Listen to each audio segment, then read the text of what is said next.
Okay. Hello, Nathan. Hello, how do you do? I'm good, thanks. I suppose the main thing that we're all probably wondering, me and Seb and myself, is what inspired you to write a musical about War of the Worlds? What drew you to the story? Well, this takes us back to just past the mid-1970s, Nathan, and I was composing, arranging, producer for a lot of media, songs and things, and I started producing for what was then a fledgling record label of mine, and I just signed David Essex.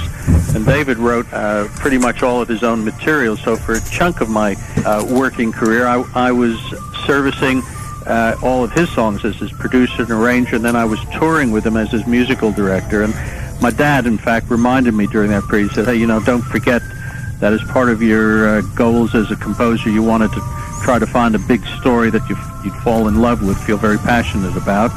And don't forget that. And I remembered exactly that as I was touring with David, and suddenly I get this book, H.G. Wells' The War of the Worlds, from my dad, as one of the books we were reading during that period, from all different genres, not just science fiction. But when you're out on tour, you do sometimes do a lot of traveling, you have a lot of time on your hands if you wish to read, and I read this book of H.G. Wells's, and I wasn't familiar with it at all, but it was on one read something that just caught me immediately, and from a composing and producing point of view, it was love it at first read, I guess. Hi, Jeff. I've got a question about. I've got the the 7 CD collector's edition that came out a few years ago of your album. There's a song on there that intrigues me, and it's a Lego commercial with Forever Autumn. What can you tell me about that? Lego? Well, indeed. There's a song in The War of the Worlds that's become a very big hit for us, and it works beautifully in the story of the musical version of The War of the Worlds.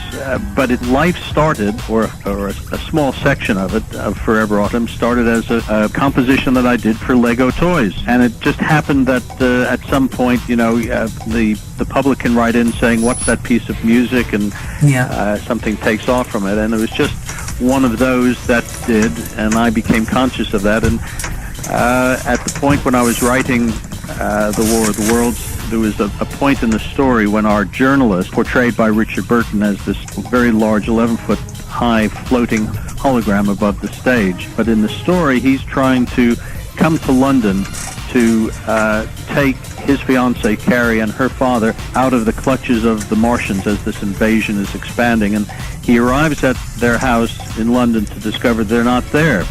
And there's a key hook in the lyric that talks about "'Cause You're Not Here." And I kept thinking of this song, Forever Autumn, that we expanded from the original 30-second commercial that eventually became what Forever Autumn was within The War of the Worlds. So the reality is it did start off life as a commercial for Lego toys and grew into this full song. That is my favourite from the show, I think. Is that and Thunderchild? I think Thunderchild's a close second. All right, well, thanks very much. The lyrics of the tripods wading up the Thames, cutting through bridges as though they were paper, that's one of my favourites. I've got to ask you about the arena tours, Jeff. I mean, I've never actually seen the arena tour. I keep missing it. How does that work on a stage? How do they stage that to make it the spectacle that everyone talks about? Well, it goes back to the very first tour. This is our 4th year of touring now. We started in 2006, and each production keeps growing in ingredients and technologies, but essentially it's a marriage between live performance of musicians on stage. I'm conducting, it's about 50 musicians or so, plus performers who are playing the characters that were first heard on the original album. Yeah. But set against that are these various technologies that touch on calligraphy, special effects. There's even a levitation illusion. Oh, fabulous. When I saw it, I think it was the 2007 I saw it. We saw the original. It wasn't in that one. It was only in from last tour in 2009. And it comes from a very long sequence called The Spirit of Man, which is between the role of Beth, who's married to a parson named Nathaniel. And it's sort of a duet between the belief of hope and hopelessness, sanity and insanity, and it goes back and forth between them. But Beth perishes at the very end. A cylinder from Mars lands on a house she's taking shelter in, trying to get Parson Nathaniel, her husband, to join her in taking the shelter. But once the cylinder lands, she perishes, and we suddenly see her prone body on the stage, and her spirit rises from it. Oh, wow. Well, for the first 3 tours, that spirit was reflected by a light rising to heaven, and although we hear her voice, because she's still calling out as a spirit to Nathaniel, he can't see her, but he can hear her.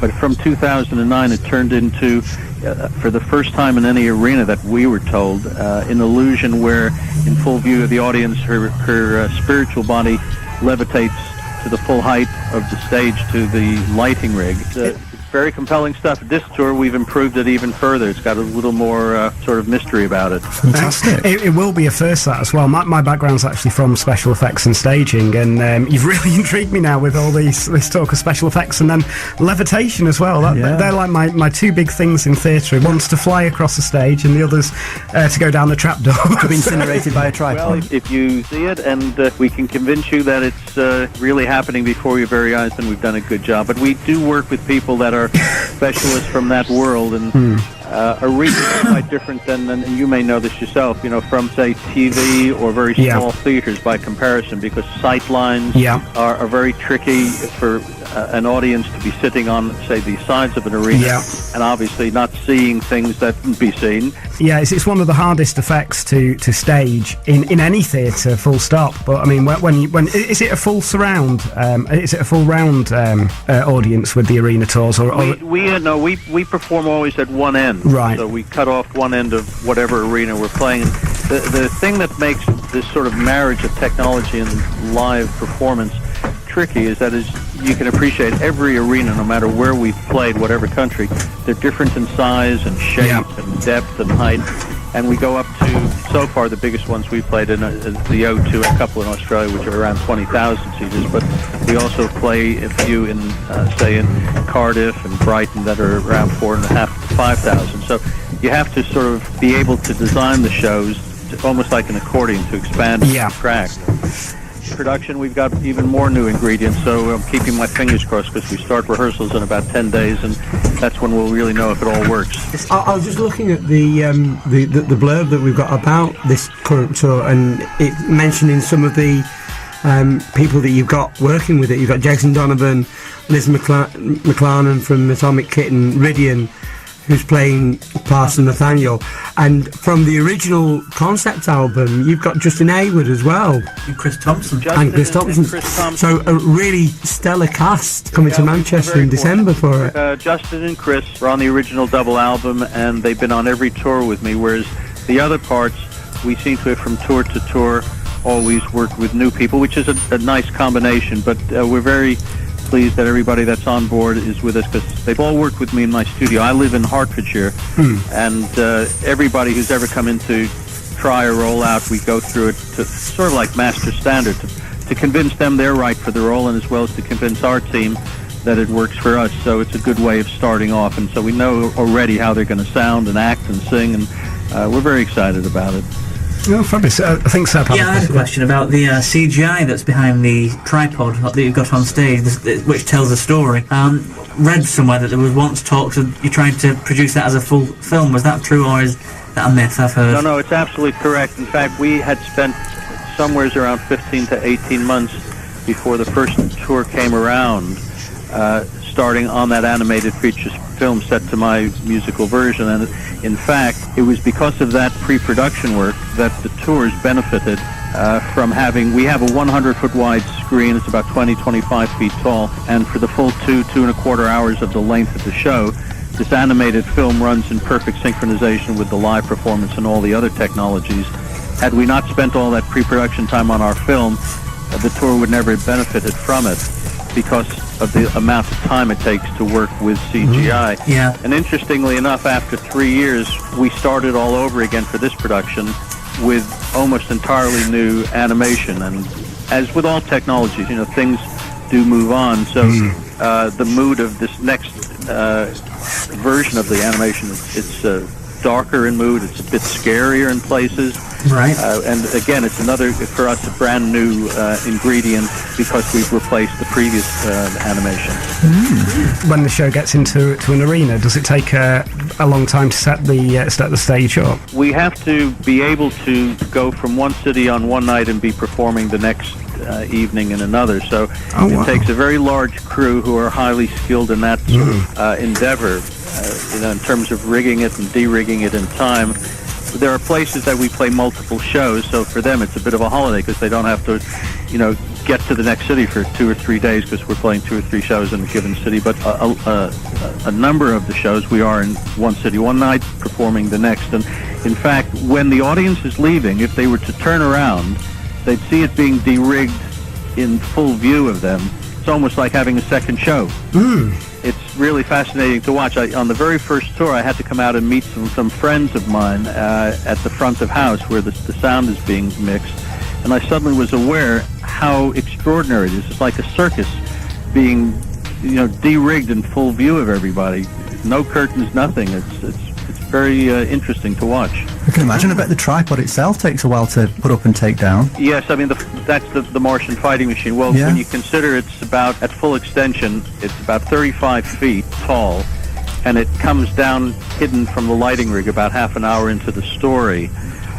So its legs extend. It weighs just over 3 tons. Oh my good Lord! It's got bug-like eyes with cameras inside it that scan the audience at different times, and they see themselves up on this giant screen as if they're the next victims of the Martians.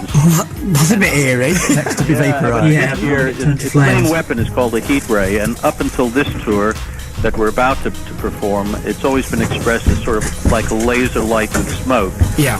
This time, it's the first time we've been able to convince health and safety that we can use and are using real flame and heat. Oh, fabulous! Yeah, we only incinerate the first 3 rows of the audience.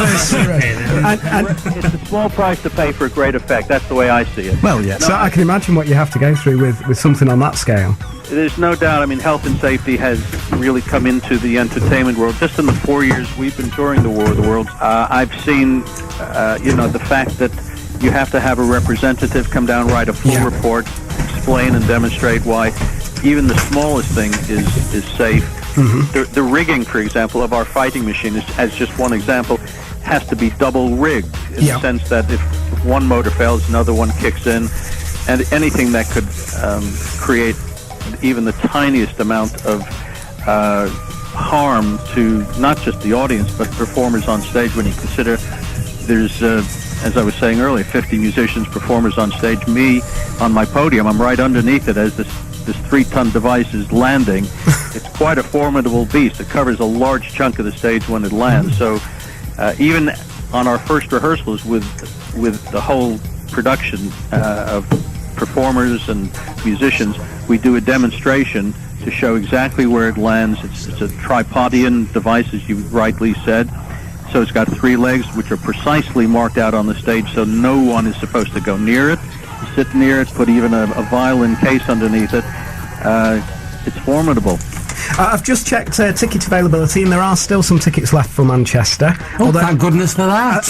I think it must be selling out quite fast, though, Jeff, because there's only a couple of areas left in the arena. That's good. That's interesting to know. I didn't know that. It's not something I follow all that closely. I just have been told, every month or so how well it's been doing. There's been 4 shows added in the UK, a couple in Holland, because we actually start in Holland and then go to Belgium in November before we hit Dublin and Belfast, and then we come all through 11 cities of the UK. So we're very excited because it does seem to be doing really well, and most importantly, I'd like to think that it's, the value and the enjoyment factor is what people are coming to see and to hear, and that's the biggest reward for all of us.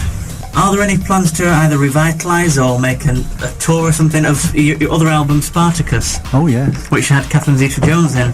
It's a funny thing you asked that, because our promoters have asked me to consider doing that. It's a very visual piece. Oh, I think you should. Yeah. And thank you for saying that. I would love to revisit it, but it's been quite an unexpected long journey with the War of the Worlds since we started performing it, and every time I'm asked, just as we're about to start a tour, what do you got planned for after the tour? And I say, I've got a new project, whatever it might be, or I'm going to revisit Spartacus for an arena-type show.